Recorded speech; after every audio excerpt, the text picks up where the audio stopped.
Hello, everybody. Thank you so much for attending our Ivy Exec webinar, Why is Your Resume Not Getting You Noticed?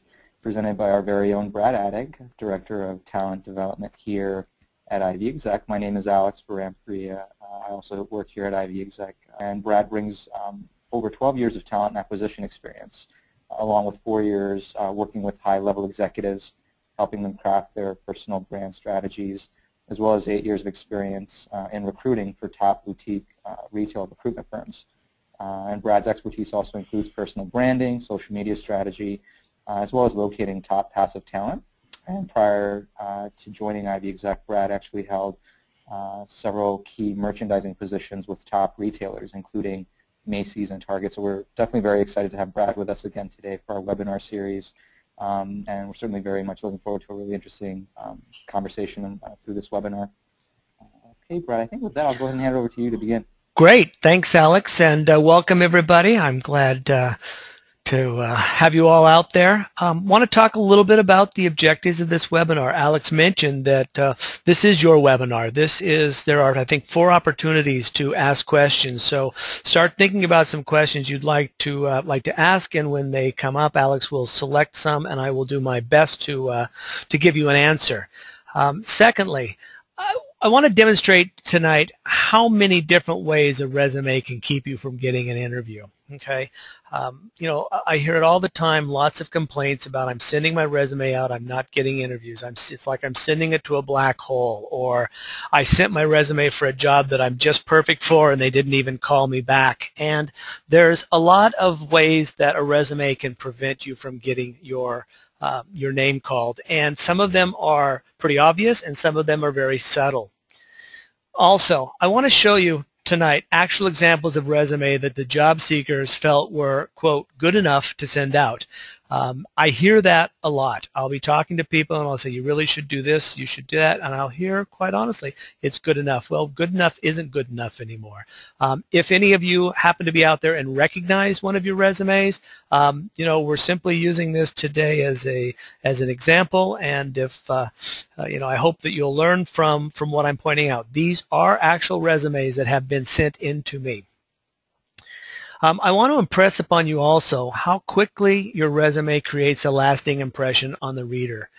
It doesn't take a good recruiter, whether they're a corporate recruiter or a third-party recruiter, very long to glance at a resume and to start getting impressions. And, you know, it's very important that you only get one chance to make a first impression. So if your resume immediately starts to bring up red flags or issues, you've already started hurting yourself before they even get a chance to look a little bit deeper into the resume. Also, as always, I want to give you a leg up on anyone that didn't attend the webinar. The paradox. If you've attended other webinars and I've spoken about resumes, you will hear me say, or if you read my blog, it's not about the resume. The paradox is it's all about the resume. The resume has been written off over time and time again, that it's not as important, it's not as critical, that there are other ways to do it. There's video, there's websites, there's networking, there's LinkedIn, there's every other possible method. However, the resume still is probably the single most important piece of paper that you're going to have that starts you on a job search and gets you into a career. And it's really not about the resume, but it's about all of the steps and processes that go into the resume. People still instinctively today say, send me a resume, send me a resume, send me a resume. So just keep that in mind. It's a very important document, regardless of what you read or hear out there. What makes a resume good or bad? A great resume creates no questions. Okay, number one thing, no questions. A great resume tells the reader exactly what they need to know. Now, that's kind of tough sometimes because one reader may need to know one thing and another reader may need to know something else. So you absolutely have to consider the audience that's reading your resume when your resume is being constructed and created. A great resume has no red flags. It's easy to skim and highlights the important critical areas. Keep in mind today, most people do not read resumes. They skim resumes first. Part of it is the fact that we skim the internet so much, so we don't really read, we skim.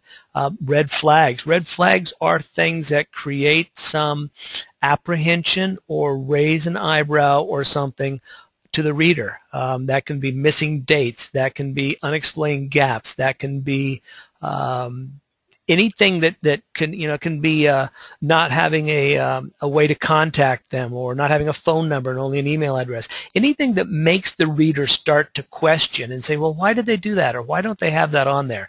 That's not a good thing. So a great resume has no red flags. A great resume is strategic, and it becomes a roadmap for your interviews. On our blog, ivexec.com, go to the blog down at the bottom.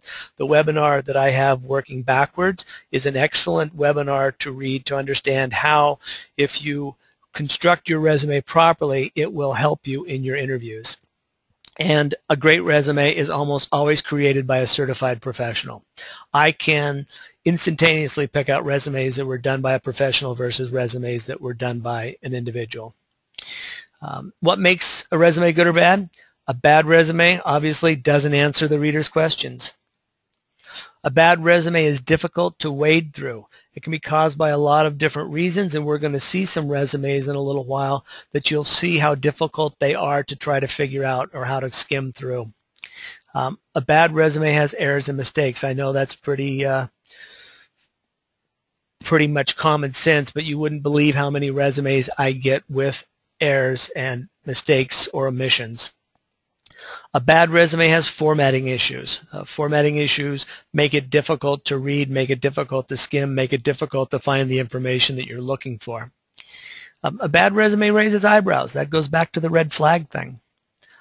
And quite honestly, most bad resumes are usually written with the input from a group. I'll have resumes come to me and I'll say, how did you write this? And they'll say, well, I got all my friends and my colleagues, and then my parents looked at it. The more input that comes from more directions tends not to necessarily create the best resume. Everybody has their own opinion of what a resume should look like and what it should include, and when you start diluting what you need to be saying with the opinions of 5 or 6 other people, it can be fairly end up with a fairly unattractive looking resume. And a bad resume, quite honestly, will keep you from getting interviews. So if you're sending your resume out, you're not getting interviews, it is one of two things. Your resume is not working enough for you, and or you're not sending it to the right positions. You know, how many types of bad resumes are there? Just to give you an idea, we see hundreds of resumes come in here every day. About 3 out of 10 are good, and less than 1 out of 10 is outstanding or are outstanding. A little bit of information, about 30% of executives are choosing to get professional assistance with their resumes. That means there's about 70% that aren't. Almost all of those resumes have some problems. Some are catastrophic and some are just small, but you know, while some problems are worse than others, they're all undesirable in a critical job search. You need to be firing on all 8 cylinders. Alex, any questions yet? Yes, we actually have a few. Great. And let me know when to stop asking questions, Brad, because there are a bunch coming in. We can log them for the next Q&A session during the webinar. And I think this might be something that you probably will be discussing a little bit later, but I'll go ahead and ask it now. The question was in regards to the optimal order of organization in the CV, in effect sequencing. Any thoughts on that right now, Brad, or should we wait and talk about that later? Let's put that one to the end after we've looked at the 10 examples that I have, and look at a couple of the good ones that I have. But I'll write that one down and I will bring that back. Okay, great. Okay. And then another thing that maybe we can discuss now, or perhaps it might be a little bit later in the session here. The specific question was, what's the best way to explain an extended illness, or to perhaps make it a little bit more generalized? If there is a gap in one's resume, what are some ways to tackle and address that issue in an effective manner? Gaps are a part of life, and the first thing that I don't recommend is trying to hide the gaps. Okay, if you have a gap, you have one. Now, if you happen to not have a gap in your resume right now, this is some advice for you. When unemployment occurs, something like that, where you're out of work for no reason of no fault of your own, but your position was eliminated or something, keep yourself involved and relevant in something, whether it be volunteering, whether it be going back to take some classes, whatever it is. Don't get yourself with 6 months of blank space on your resume, and when someone says, what did you do during those 6 months? Well, I took a 2-month vacation and then I started looking for a job.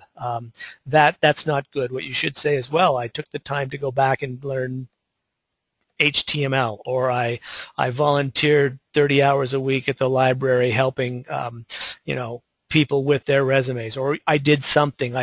So that's one side. Now, long illnesses or some other types of gaps. I feel that gaps are best explained in the cover letter. Okay, look, they're going to notice it anyway. If you weren't working from 1997 to 98 and it was because of a prolonged illness, say it right on your cover letter. You'll notice that for 1997 and 1998, I was not working. During that time, I was recovering from a medical issue or an illness or something, and address it there. There's 3 times. I always tell people there's 3 times to overcome objections: before they happen, when they're happening, or after they've happened. And it's easier to overcome an objection before it becomes an objection. So if you address some of those things in the cover letter, and they've read the cover letter, they'll tend to kind of skim past those when looking at the resume. I know that if I know why there's a gap on a resume, when I look at it, I don't really focus on it. But if I just look at a resume and I see a gap, then I start wondering what caused that gap. And remember, you don't want to create questions. So that would be my best recommendations. We can take one more quick question. Okay, great. A couple actually came in, Brad, regarding resume page length. Actually, a few people that did bring up this question have 20-plus years of experience, so they're not quite sure how extensive. They certainly have an extensive list of experiences. Okay. What do we do with that? Okay. It needs to be as short as possible, yet as complete as possible. And I know that's a bad answer. I mean, it doesn't really say anything, but if it doesn't fit onto 2 pages and there are things that you need to extend to 3 pages, you should extend to 3 pages. If it's a third of the third page and you can go through and edit a couple bullet points and get it to 2 pages, great. I'm not so concerned about the length of resumes until they start getting up into 4, 5, and 6 pages. Those tend to have way too much information. If you're a more senior, if you've got 20 years plus and you find that you need 3 or 4 pages for a resume, I would highly recommend that you also have an executive bio document, which is a 1-page document. There's leadership addendums, there's executive bios. There are a number of additional tools and that can be created that can be included in part of your portfolio that aren't part of your resume. And those, oftentimes, even though you may be sending them 6 to 7 or 8 pages of paper, your resume is 2 pages. There's additional details. There's more explanation on those. The executive bio is a quick summary, so someone can glance at that and in a very short time get an understanding of who you are, what you've done, what you can do, and what you offer them or that company. So let's go ahead and move on. I hope that I answered that well enough. Another thing about resumes, most people view the resume as a necessary evil, and because one, they're really no fun to do. You've got to kind of, you got to dig back and remember things, and sometimes you don't have the numbers you really need, and you have to really kind of, go back in the past, and they're burdensome to write because you're writing about them yourself, or someone's writing it for you about yourself. There's a million opinions. There's more resume books and guidelines. I mean, that's why I want to kind of wait on the optimal order on the CV, because for everyone that says it should lead off with X, someone else is going to say it should lead off with Y. You hear a lot of noise about their old-fashioned. They're still the single most important document to a job search you can have. And you know what? People don't seem to get the response they expect from sending a resume anymore. I will tell you that if we go back to the slide where I said 70% of resumes aren't really that good, that's a big reason why a lot of people send out a lot of resumes and don't get very many responses. Their resumes are not working for them. Okay, if you have a top quality resume and you send it to the right company and they have an opening, they're going to pick up the phone or email you or call you. The 10 types of resumes that I see out there. One is called the cloud. Okay, the cloud is a resume that just kind of has too much white space. It doesn't have a lot of information on it, or they've used a smaller font, and it just looks lightweight. Even if the content within the writing has some meat to it, just the overall impression of the resume is it's bland. I used the cloud because I could find a cloud picture, but you could call it the bland resume as well. It's not going to get you an interview. Second type of resumes I see that have problems are the generic. The generic looks like everyone else's and fails to get you noticed. Every one of you that has created your resume on Microsoft Word using the Word resume template falls into the generic. I see them all the time. Meredith, who sits next to me, I looked over. She was reviewing a resume today, and I said, "Oh, that's the Word template." I would highly recommend you get away from that because you look like everybody else. The job description. This is another trap that people fall into when they're doing their resumes. It reads like a job posting. It doesn't say anything unique about you. One of my favorite examples is, regional manager of sales. First bullet point, manage sales in the Western region. Second bullet point, oversee a staff of 8 sales managers. Third bullet point, responsible for sales and revenue. I know what a sales manager does. I know what a regional sales manager does, but you'd be surprised how many resumes we get that are simply job descriptions with your name on top of them. And then the rec, poor grammar, misspelling, you're doomed from the start. You're not going to get an interview. The minimalist. The minimalist resume has not nearly enough information to get the reader interested. Okay? It just doesn't have any meat on it. And then the opposite of the minimalist is the maximist. Way too much information about you. The reader literally gives up trying to figure you out. No interview. I know when I'm recruiting on positions sometimes and I need to find good candidates and I get a resume that I think the person could be good, but it's a maximist resume, my head hurts by the time I wade through it. I have to take a highlighter and I have to kind of go through and try to highlight the important parts of it. If I didn't need to fill that position, absolutely, that resume would go into the round file. The generalist, somewhat like the generic, but the generalist pretty much just kind of does their job and they don't really say much, and it's very difficult for the reader or the recruiter to figure out how to match you to a job. And keep in mind that most people, when they're recruiting, have a job description on one hand and a resume on the other, and they're trying to see if those two match up. And if you've got a real general type of a resume, it's real hard to figure out anything that you could do to fit into that job description. The specialist, just exactly the opposite. This person can fit into one job in a million. Okay, their resume is so specific and so focused on one role that they'll only get an interview if one company has that one job in a million. They are just, there's no way to see if they could possibly do any other role than the exact one they've done their entire career. The Swiss Army knife. That's the saying you can do everything. It's the jack of all trades, master of none problem. These resumes are very hard because you might have a person that says, I can do business development, I can do sales, I can do product development, I can do product management, I can do marketing, and I can do something else. And by the way, I can rebuild the foundation of your company if you hire me. And the hiring authority doesn't know what it is you really specialize in. So be very careful of that. And the tombstone. It's a resume that's really written all in the past and no interview once again. Questions?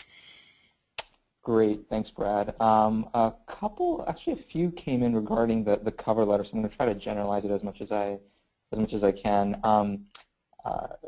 The cover letter can it be used to address missing skills, low GPA, as well as any other objections that oftentimes come during the interview. We've had a few people that have actually attempted to utilize a cover letter to address quote-unquote red flags, but they found it to be pretty frustrating because the cover letter doesn't tend to get into the hands of the right people.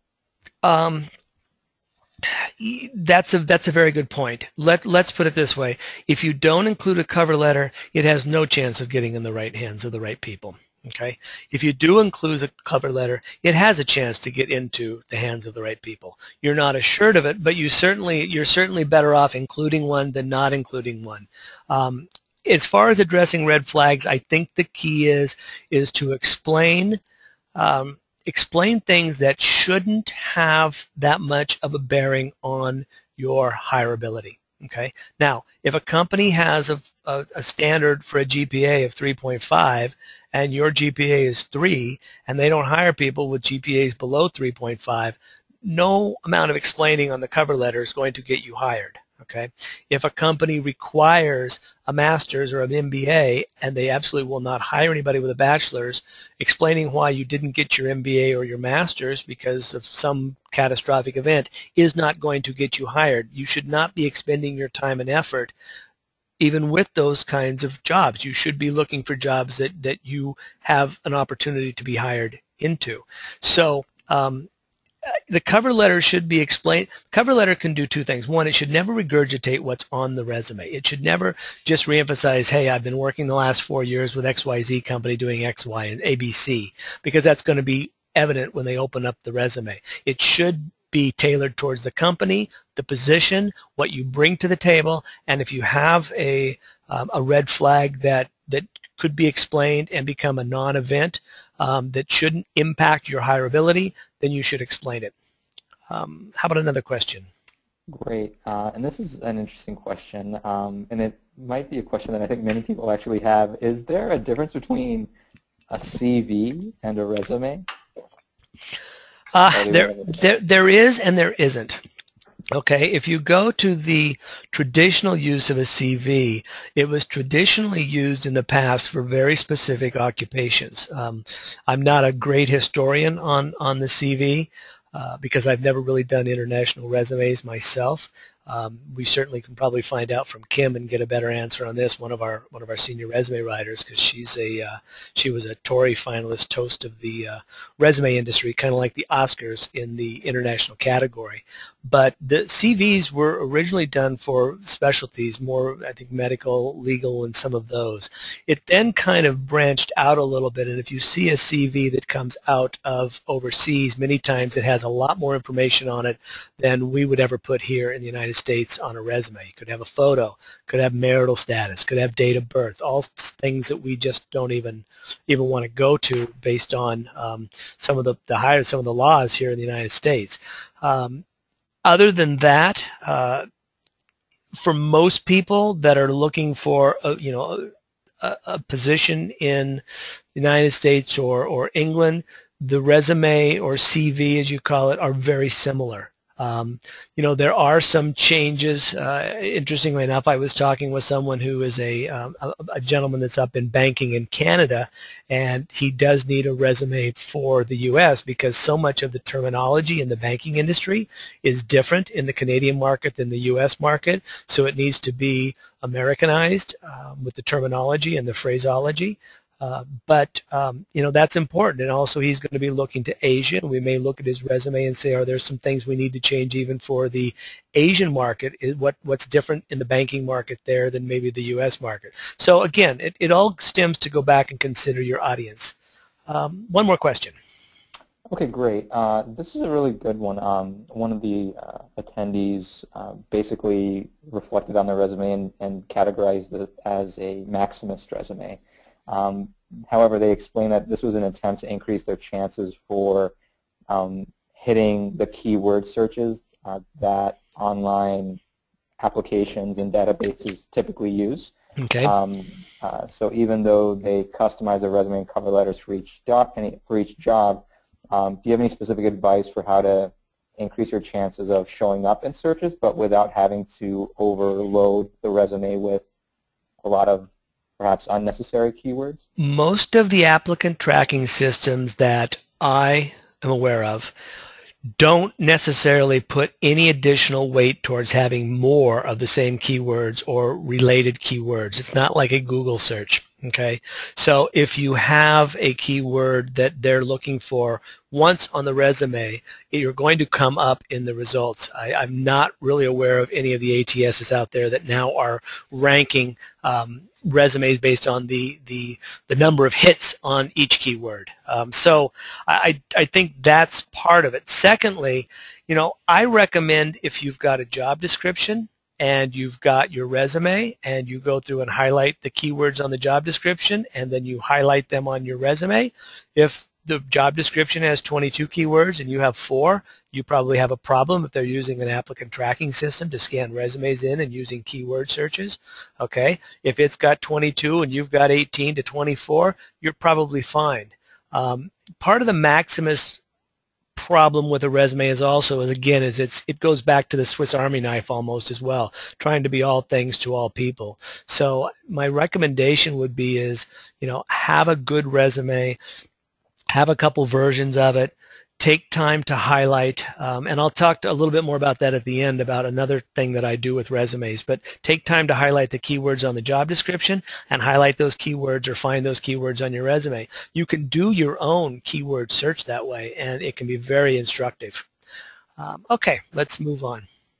The cloud resume. I told you about the picture of the clouds here, and it could also be the bland resume.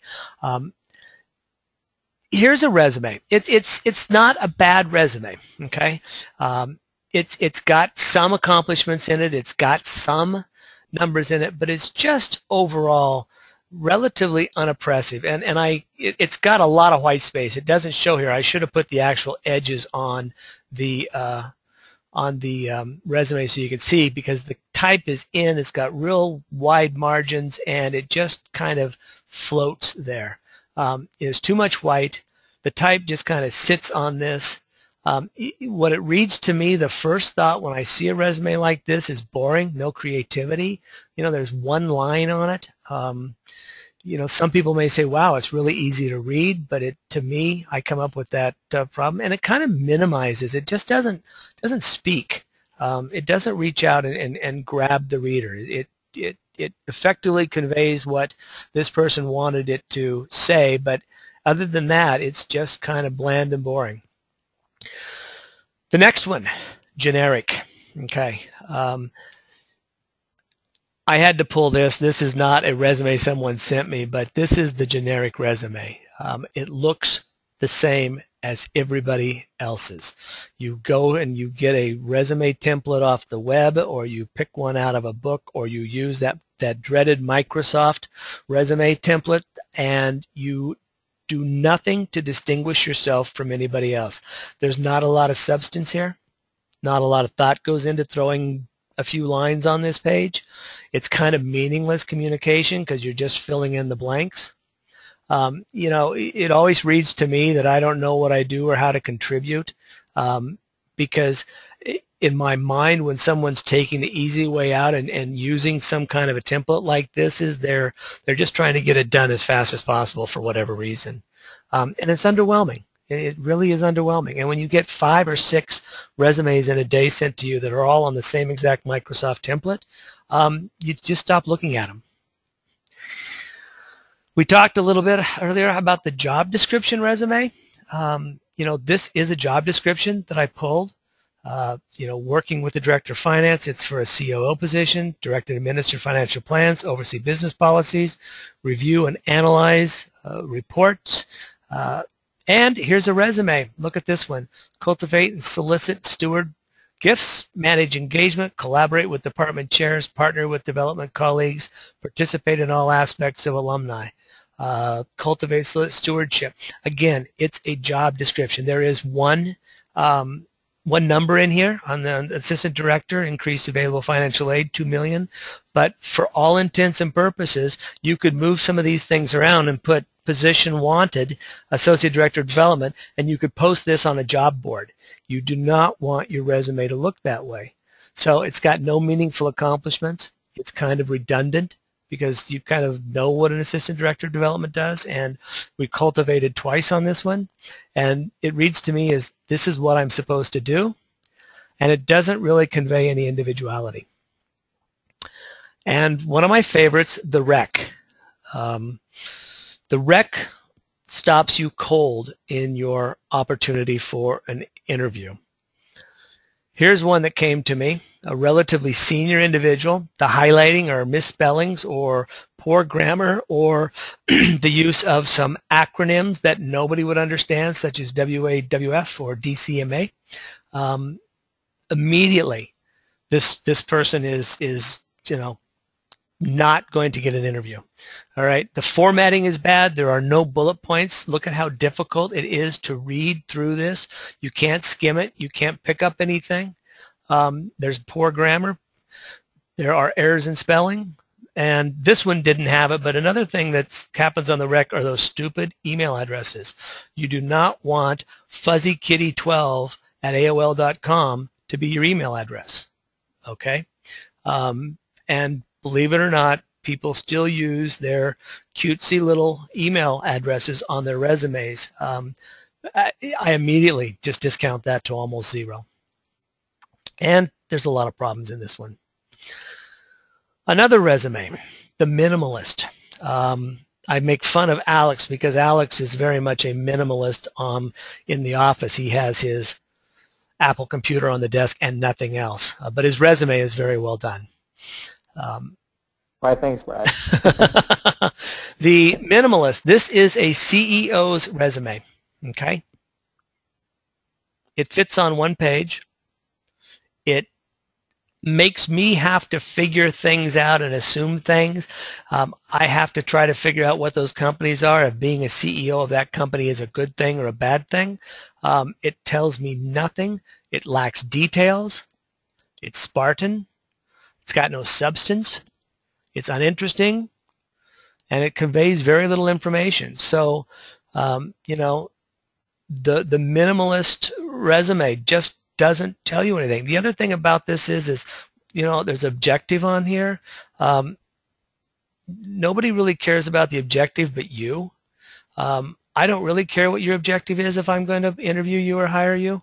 I know what my objective is. So I don't particularly think objectives are great. Great things to have on there. They're kind of focused inward instead of outward. Now, if I'm recruiting you, I'll ask you what your objective is. But if I'm getting a resume sent to me for a position that I'm interviewing someone for, I probably won't. Time for some questions. Oh, there's that red flag. That's great. Speaking of color, actually a couple folks actually asked about what are your thoughts on including some spot color? Perhaps that comes in the form of a photo. It comes in the form of company logos. I've seen those on resumes. What are your thoughts on incorporating some color or some images, okay. etc.? I don't like photos on resumes of any kind.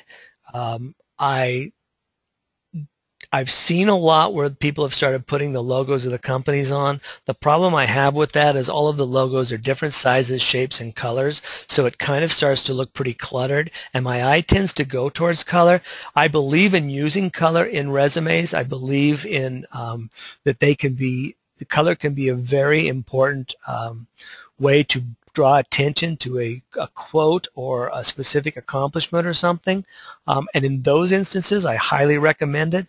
I believe today that you have to take a risk with your resume. You've got to step out of the 11-point Times New Roman on 24-pound white or ivory paper. I'm not advocating pink paper or anything, but I do believe that if you want to be noticed in the sea of thousands, you've got to do a little bit of work. Now, when I was doing my own business and coaching and counseling middle to senior level executives, I did a lot of work with design people, directors of design and VPs of design.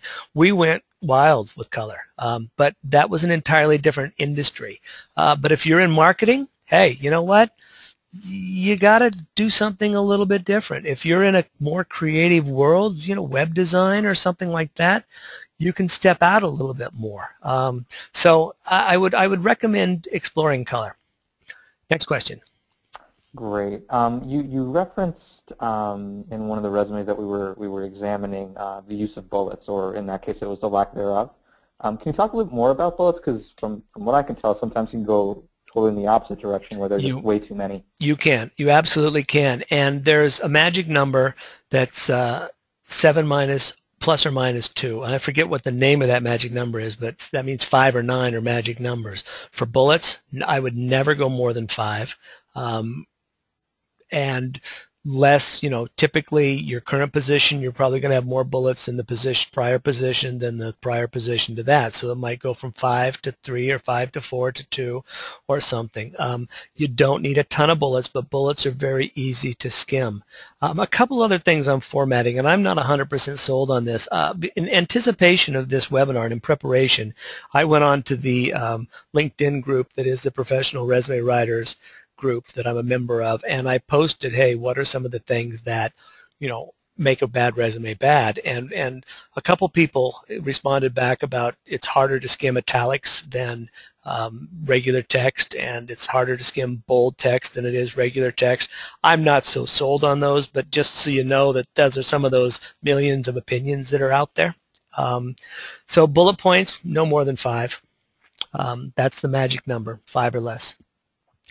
The maximus, just the exact opposite of the minimalist. This guy's got it all going on. He's got a label maker. He's got 2 computers. He's got 6 Cokes, bottle of something there, bunch of mice. Wait till you see this resume. The line on the left, that column on the left, is the entire resume. I had to put that in there. Now, it's already got one problem because the second page is blank. Immediately, within 5 seconds of me seeing that, I'm thinking attention to detail. Who would send that out with a blank page? It isn't like it's a cover letter and then there's a blank page, that's an introductory, like in there for the resume. That's just a blank page in the middle of the resumes. So remember early on when I said about how fast a person can make an impression? I have already decided this person doesn't have an attention to detail. Okay. Now, on the flip side, when you start to delve into their resume, they are telling me every single thing that they've ever done, okay? And for every company, and that's why it takes the 5 pages, and the 6th page we don't count. So this person doesn't have a great attention to detail in one way, yet they've elected to include every possible detail about their background and career that they could. This resume is not going to get read by most people. Sure, there may be somebody that reads this whole thing or goes through it, but most people aren't going to go through this resume. They just don't have time. It's cluttered. It's very difficult to find anything important. It's very hard to skim. It's somewhat disorganized because it goes from key achievements down to, you can't see all of the pages here, but it bounces around a lot. And it's very frustrating for the reader. Remember when I said I get headache? Kind of resume that gives me a headache? This would be one of those. Now we have the generalist. The generalist is kind of similar to the cloud. The difference is that this person has a kind of a nice career progression. They've gone from a operation analyst to an HR intern to an administrative assistant to an HR director to an employment manager. But they kind of just do, it's also kind of like the job description, because you would assume that an employment manager would manage all recruiting and hiring efforts for the hotel. What I'd like to see is that I'd like to see something like, reduced time to hire for all positions in this leading hotel from 22 days to 15 days. I know what an employment manager does, but I want to know what this person did. So I'd like to see some of that. They strategized methods to ensure a speedy hiring process and kept turnover to a minimum. I'd prefer to know that in a hotel where I assume turnover is pretty high, that they reduced turnover 20% to 18% a year. So it's a very generalist type of a resume. It doesn't tell me a lot. The person has demonstrated in a company that they've been promoted a couple times. So I think what's happening here is here's probably someone that probably has something to offer, but his resume certainly doesn't communicate it. No defining characteristics. There's nothing to differentiate the person from anyone else that does the same job. So if I had 10 hotel employment manager resumes, they all would probably look the same and say the same thing. And it's boring, and it's underwhelming. Now we go to the left, to the specialist. The specialist, and this is a little bit interesting, the specialist has so focused in on exactly what they've been doing for the last 10, 15 years that they can't be considered for any other role out there. This person happens to have been in the pharmaceutical industry for a number of years, and for the last 12 years has been in business development. But when you read this and you start to go through it and you start seeing things like PhotoFriend and you start seeing things like Celerex and Lacatol and I probably pronounced that one wrong, Crestor, you start to say to yourself, the only thing this person can do is business development in a pharmaceutical industry that has branded products. And that's not true. Okay, I've spoken to this gentleman. This guy has a great background in marketing and business development, and it's easily transferable into other industries. But with a resume like this, no other industry is going to look at it because he hasn't made any cases for why he could do business development in a related area. Maybe in medical devices, or in, even further out, maybe into machinery. So, the same skill sets that make you successful in your industry can transfer to other industries, but a resume like this is going to prevent any other industry from looking at you. It's far too specific for the role. It also can indicate a rigid career path with no flexibility, and it narrows his options to very few, and it's almost impossible to match to open positions. So even if you're a medical devices manufacturer and you're looking for a director of business development, this one, because it reads so much pharmaceutical, you may not call the person in for an interview, and that would be a shame. The Swiss Army knife. I think this one has got like 42 different things it can do, kind of like it's a MacGyver knife. And here is a great example of the Swiss Army knife. Between the summary, professional skills, and technical skills, this person is qualified to do anything. Okay. The problem is with the Swiss Army knife is the I can do anything kind of indicates a lack of career focus, because I have no idea what this person wants to do. All I know is that they probably can do they'll tell me that they can do anything. It doesn't convey where the person fits, and it's impossible to decide what they actually want to do. So you get a resume like this and you're trying to match it up to a job that you have, and it's almost impossible. And again, remember I told you one of the things that a good resume does is it doesn't raise questions, and a bad resume creates questions. This resume creates a lot of questions about what does this person want to do. And the last one, the tombstone. The tombstone, pretty easy, written in past tense, talks about the years, designed, implemented, administered. You don't want a resume looking backwards, okay? You want to take what you've done in the past and demonstrate how it can be of value in the future. This is all in the past. It doesn't convey future value, your history, and it never articulates a reason to hire you. It never says, I can do this for you. It says, I did this last week, last month, last year, last decade. Alex, we got time for a couple quick questions. Okay, great. A few questions came about regarding job hopping, and there were several scenarios. One person worked at a government agency in which they were changing assignments frequently, so they were never in one place for more than maybe a year or two. Others, due to circumstances, were leaving companies because of economic climate or because of just misfortune. How do we address job hopping in the resume?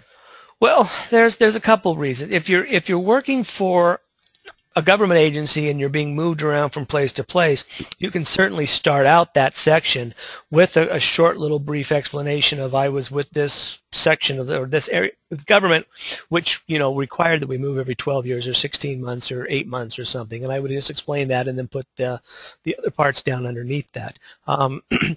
When you get into that job hopping, and I see a lot of it, and I see a lot of people that graduated 5 years ago, 6 years ago, that have had 4 jobs, okay, that's a problem, okay? When I talk to them and ask them why, what was a better opportunity, it was this, it was that, but it will catch up with you. Stability is important. Now, look, it used to be that Grandpa worked for the same company for 35 years and got a gold watch. Most people will change jobs 7 to 10 times over their career, but that's 7 to 10 times over 35 years or so. If you've got 4 of those in your first 5 years, you need to get someplace and you need to stay there. And the worst thing that happens is that the companies that tend to hire people that have got a lot of these hops tend not to be the best companies. And then you get there and then it doesn't work out, or it's not a great company, or they go under, and it can become a cycle that you don't want to get into. As far as explaining them, you need to have reasons to explain why. If you are fortunate enough to get into an interview, the interviewing needs to be able, you need to be able to articulate why you made those moves, and they need to make sense. I used to, when I was in recruiting in the retail industry, I'd talk to someone who was an assistant buyer at Bloomingdale's, an associate buyer at, some middle-level company, and then a buyer at some lower-level company. And I'd say, well, why did you make these moves? And they say, well, I kept getting, a better title. But the fact was they went from a great company to a medium company to a mediocre company, and they kept thinking only about the title and not the pedigree of the company.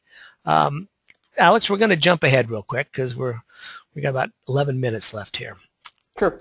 Some of my thoughts. If you can afford a professionally written resume, it'll be the best investment you make in yourself.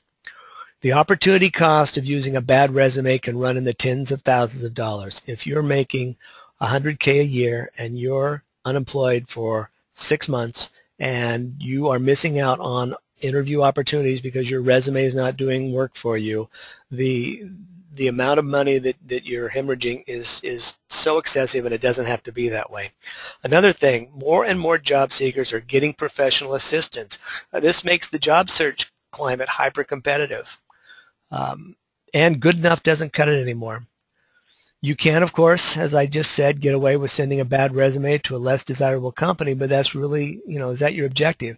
That just puts more risk on your plate. And also, if you can't afford to have your resume done professionally, get some help from someone professional.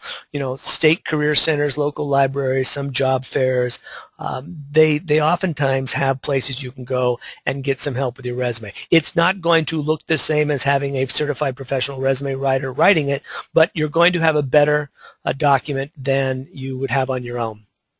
And just keep in mind the job search expenses are usually tax deductible, but check that with your accountant because that's not my gig. I want to show you a great resume, and someone asked about color.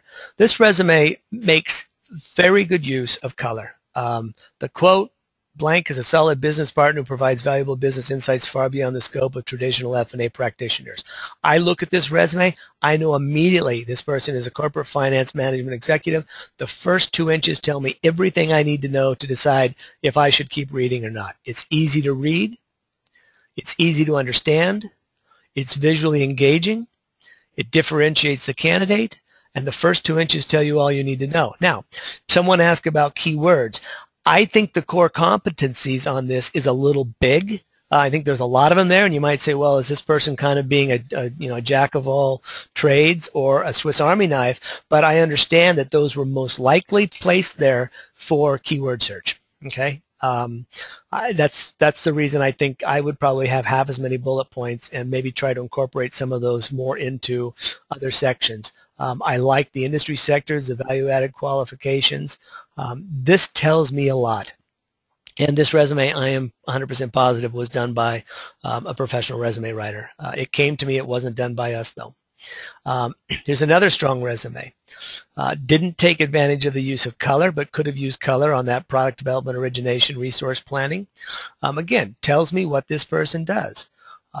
Written a little bit more forward, identifying opportunities, developing strategies, securing financing. A nice background. Again, immediately you can see they drove $2 billion in new businesses. They, investment project brought $1.5 billion in additional revenue. This is a person that knows what they're doing, and it tells me what they're doing. Again, easy to read, easy to understand, visually engaging, differentiates the candidate from that word template that some people use. And the first 2 inches, again, pretty much tell me what I need to know if I need to go on and read further. little bit about the Ivy Exec resume team. Kim has been a professional writer all her life. Kim, at age 25, had written her first book and had an agent, and spent a large part of her career in the corporate world, writing marketing copy, web copy, learning how to push brands, and she's got 4 resumes in the gallery of best resumes, and Kim also was the Tory finalist for the best international resume. I want to talk briefly about the Ivy Exec Elite resume package, and then we'll answer a few more questions. This is probably one of the most affordable, comprehensive packages out there at $9.95. You'll interview with one of our senior resume writers. Not only will you come away from that interview with having given them all of the information they need to craft a strong document for you, but you'll also get some insight on how you're going to use that for interviewing.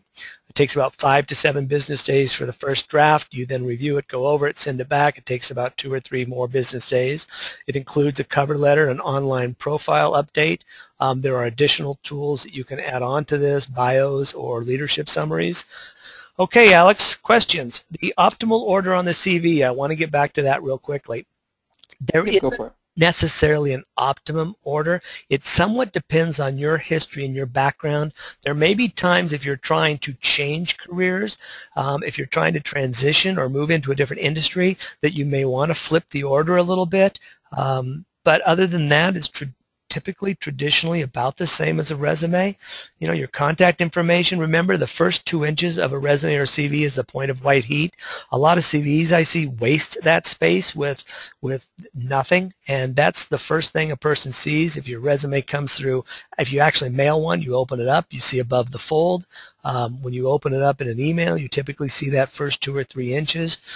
So that would be my answer to that question. Great.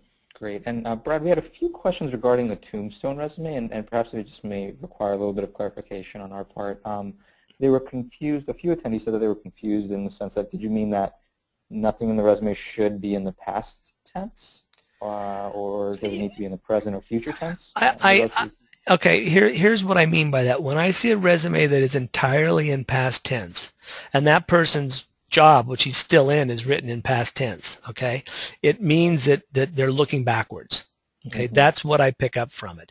And I don't like to see resumes that do that. Of course, it's going to be past tense if you did it 5 years ago or 10 years ago, but when your current role is written in past tense, or if it's the role that you may not be in because you've been out of work for 6 months, I would still keep that in present tense, okay? Again, you know, Charlotte or Kim might have another opinion on that, but I don't like to see past tense in your most current or your most current last position. Also, there are ways to word things so that it is more forward-looking, as opposed to saying, you know, I directed people to do this. You can put lines in there sometimes that say, you know, we created a strategy projected to increase revenue in 2012 by 45%. Okay, that's a forward-looking statement. So you can use some terminology to indicate that you're looking forward as opposed to back. A couple other 2 questions that were relatively common. One was regarding career changers and transferable skills if one is changing industries. Any recommendations? Any thoughts on that, Brad? I'll tell you an excellent exercise. Go on to Ivy Exec job board and find 10 jobs that you would like to do, okay, that you think are in that realm of where you want to transfer to. Print them out. I hate to waste paper, but print them out and highlight the key parts of those, okay? Examine them. Look at them and say, okay, I've done marketing in ABC, and this job is a business development, but it's got a few things in marketing, and I'm going to highlight those, and I'm going to look at my resume, and I'm going to figure out how can I take my skills and my abilities, and how can I translate them into that industry, okay? You know, maybe you've been in machinery marketing. Maybe you want to get into green solar panel marketing.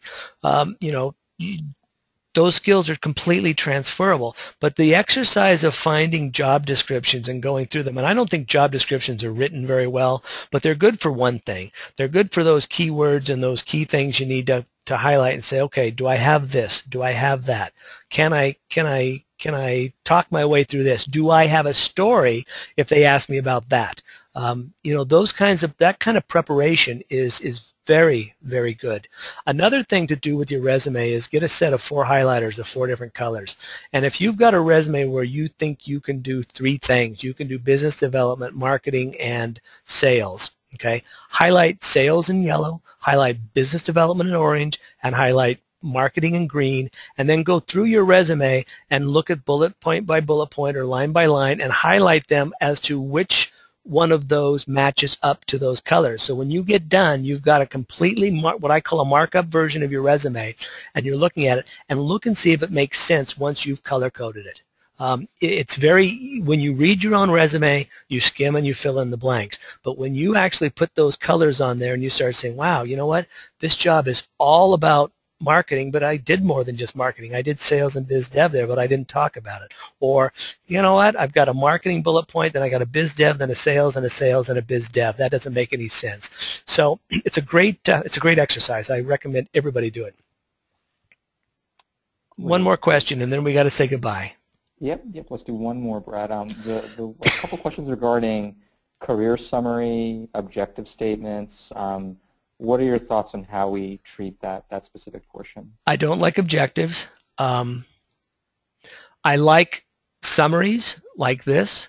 Okay, it's real quick. I can read this. I know that the guy is an energy executive. I know he's been, you know, all over the world. I know that he's done financing. I know that he's got energy infrastructure. I know that he's got feasibility, regulatory. That immediately comes up to me. I don't have to hunt for that.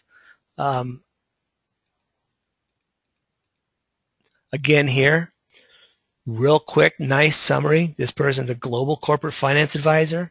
Okay, I understand, you know, earnings before interest and tax, international expansion, cost control, compliance, and financial stability. Very quickly in that point of white heat tells me what I need to know to decide if I want to read on or not in the resume. If I don't see something like that at the top of a resume, I'm inclined to put it down. So I want to know real quickly, 10 seconds, I want to know, should I read on? And that's how fast I make my my decisions. Listen, I want to thank everybody for attending tonight. There will be more questions. I'll try to answer some of those going forward, and I will send out an email to everybody with the URL. Great. And thanks so much, everybody, for attending our webinar. There were several questions, unfortunately, that we could not get to just because of the time constraints. So we will follow up with a recording of the webinar. Great. Everybody have a good evening. Great. Thanks so much, everybody.